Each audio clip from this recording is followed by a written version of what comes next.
अस्सलामुअलैकुम viewers, welcome to Jack kitchen. उम्मीद करती हूँ कि आप सब खैरियत से होंगे और दुआ है अल्लाह रब्बुल इज़्ज़त से कि वो हम सबको इज़्ज़त, सेहत और ईमान की बेहतरीन हालत में रखे। तो आज आपके साथ में बैंगन झींगा की रेसिपी शेयर कर रही हूँ। स्टार्ट कर लेते हैं इसको बनाना। सबसे पहले यहाँ पर मैंने प्याज लिया है और ये 3 दरमियाने प्याज मैंने लिए थे और इनको मैंने मोटा मोटा रफली सा काट लिया था। इसे अब मैं एक ग्राइंडर की जग में डालूंगी और इसके साथ ही इसके अंदर 1 टेबलस्पून ज़ीरा डालूंगी और थोड़ा सा पानी डाल के इसे मैं पीस लूँगी, इसका पेस्ट बना लूँगी। देखिए इसको यहाँ पर मैंने पीस लिया है, ग्राइंड कर लिया है। और दूसरी तरफ मैंने सबसे पहले यहाँ पर ऑयल गरम करने के लिए रख दिया है और ऑयल जब थोड़ा गर्म हो जाएगा तो फिर इसके अंदर मैं झींगे डाल दूँगी जो पहले से मैंने वॉश करके रखे हुए हैं। इन्हें डाल के मैं फ्राई करूँगी। झींगों को जो है वो वॉश करने के बाद आपने बहुत अच्छी तरह से इसे ड्राई करना है। अगर आपको बनाना हो जैसे तो बेहतर है कि आप इसको 2 से 3 घंटे पहले वॉश करके रख दें ताकि बहुत अच्छी तरह से इसका पानी सारा निकल जाए। तो इस तरह से इसको फ्राई करने में आसानी होगी, बहुत ज़्यादा पानी नहीं होगा इसके अंदर तो, क्योंकि ये अपना पानी भी रिलीज़ करता है। तो यहाँ पे मैं इसको ऑयल में अच्छी तरह से फ्राई कर लूँगी। जब इसका पानी ड्राई हो जाएगा, बहुत ज़्यादा भी ड्राई नहीं करना है क्योंकि अगर बहुत ज़्यादा इसको फ्राई कर देंगे तो ये हार्ड हो जाएंगे। तो इसलिए इसको इतना ही फ्राई करना है कि इसका पानी बस ड्राई हो जाए और जैसे ही इसका पानी ड्राई हो जाएगा फ़ौरन से इसको मैं निकाल लूँगी ऑयल से। अब इस ऑयल के अंदर जो प्याज और ज़ीरा मैंने पीस के रखा था वो मैं शामिल कर दूँगी और इसे डाल के फ्राई करूँगी। साथ ही थोड़ा सा पानी भी ऐड कर दूँगी और इसे 1 से 2 मिनट फ्राई करूँगी। अब इसमें कुछ मसाले डालूँगी जिसमें मैंने धनिया पाउडर डाला है सबसे पहले 1 टेबलस्पून। इसके अलावा कुटी हुई लाल मिर्ची डाली है 1 टीस्पून, हल्दी डाली है 1/2 टीस्पून। लाल मिर्ची जो है वो आप अपने टेस्ट के अकॉर्डिंग भी डाल सकते हैं, कम या ज़्यादा। इसके अलावा नमक डाला है इसमें मैंने 1 टीस्पून, ये भी आप अपने टेस्ट के अकॉर्डिंग ज़्यादा या कम डाल सकते हैं। और अदरक लहसुन का पेस्ट इसके अंदर मैं डाल रही हूँ 2 टेबलस्पून।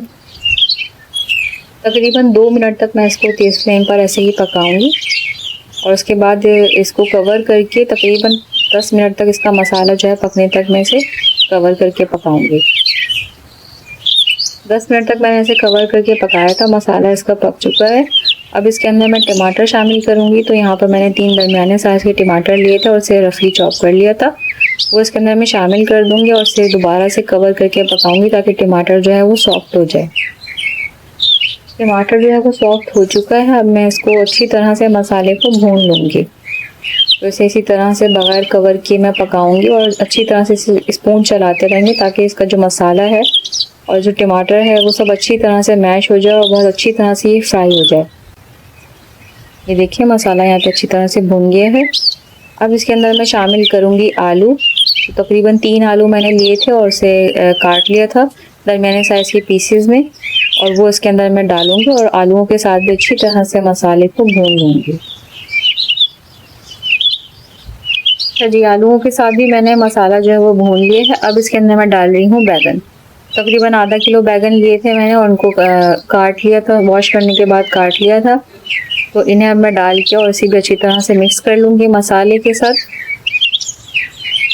और मैं इसमें शामिल कर रही हूँ 1 कप पानी। तो ये पानी इसके अंदर डाल के थोड़ा सा 1 मिनट तक इसको तेज़ फ्लेम पे पका के फिर मैं इसे कवर कर दूंगी और मीडियम टू लो फ्लेम पे हम इसे पकाएंगे ताकि बैगन जो है वो भी गल जाए और आलू भी जो है वो भी सॉफ्ट हो जाए। ये देखिए 15 मिनट बाद मैंने इसे चेक किया था तो आलू भी जो है वो गल गया है।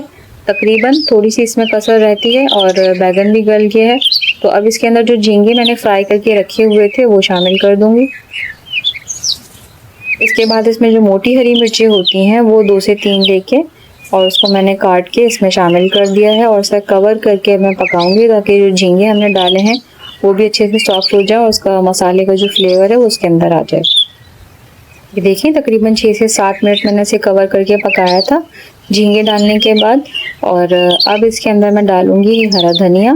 तो हरा धनिया अच्छा ज़्यादा हरा धनिया लेना है और उसे धोने के बाद मैंने चॉप कर लिया था वो इसके अंदर मैं शामिल करूँगी और दोबारा से इसे कवर करके 5 मिनट के लिए दम पे रख दूँगी। 5 मिनट हो चुके हैं और अब इसका फ्लेम जो है ऑफ़ कर दूँगी बस। और बस ये तैयार हो गए हमारे बहुत ही मज़ेदार से झींगा बैगन। बहुत सारे लोगों को ये पसंद नहीं भी होता है, लेकिन बहुत सारे लोग इसे शौक से खाते हैं। तो जिन्हें भी ये पसंद है, ये रेसिपी उनके लिए है स्पेशली। तो ज़रूर इसे बनाएं, एक बार ट्राई करें, और अगर रेसिपी पसंद आए तो अपना फीडबैक ज़रूर शेयर करें मेरे साथ।